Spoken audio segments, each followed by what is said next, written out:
اسکردو میں معارفی فاؤنڈیشن کی جانب سے تعمیر کردہ جدید ترین ہسپتال کویت میڈیکل کمپلیکس کا گورنر گلگت بلتستان سعید مہدی شاہ نے باقاعدہ افتتاح کیا۔ انہوں نے تختی نقاب کشائی کی۔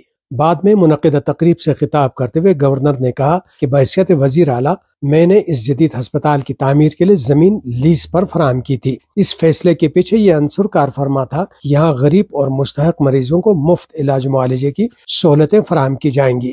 معرفی کے چیف پیٹرن عبداللہ معرفی سمیت ان کے دیگر شخصیات کا خطے کی تعمیر و ترقی میں نمایاں کردار ہے جو لائق تحسین ہے۔ ملک کے نامور پلاسٹک سرجن ڈاکٹر معظم علی تارڑ نے معرفی فاؤنڈیشن کے تعاون سے اسکردو میں عرصہ دراز سے جاری میڈیکل کیمپس اور ان میں کیے جانے والے علاج معالجے کی تفصیلات پر روشنی ڈالی۔ امام جمعہ والجماعت اسکردو علامہ شیخ محمد حسن جعفری نے بھی معرفی فاؤنڈیشن کی سماجی خدمات کی تعریف کی۔ معرفی فاؤنڈیشن کے پیٹرن چیف عبداللہ معرفی نے اس فاؤنڈیشن کے قیام سے اب تک خطے میں سر انجام دی جانے والی خدمات کی تفصیلات پر روشنی ڈالی اور کہا کہ یہ ہسپتال اہل گلگت بلتستان کے لیے کویتی عوام کا ایک حسین تحفہ ہے۔ اس سے قبل معرفی فاؤنڈیشن کے منیجنگ ٹرسٹی سابق انسپکٹر جنرل پولیس افضل علی شیگری نے ہسپتال کی تعمیر سے تکمیل تک کے مراحل اور یہاں موجود علاج معالجے کی سہولتوں پر روشنی ڈالی اور کہا کہ بلتستان آنے والے سیاحوں کو یہاں معیاری علاج کی سہولت دستیاب ہے جس سے خطے میں سیاحت کو بھی فروغ ملے گا۔ بعد میں اس ہسپتال کی قیام و تعمیر کے لیے نمایاں خدمات انجام دینے والوں کو سوینئرز پیش کیے گئے۔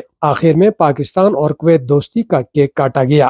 تقریب میں صوبائی وزراء، اعلیٰ حکام اور زندگی کے مختلف شعبوں سے تعلق رکھنے والی شخصیات نے بڑی تعداد میں شرکت کی۔ قاسم نسیم، سیاچن ٹائمز، اسکردو۔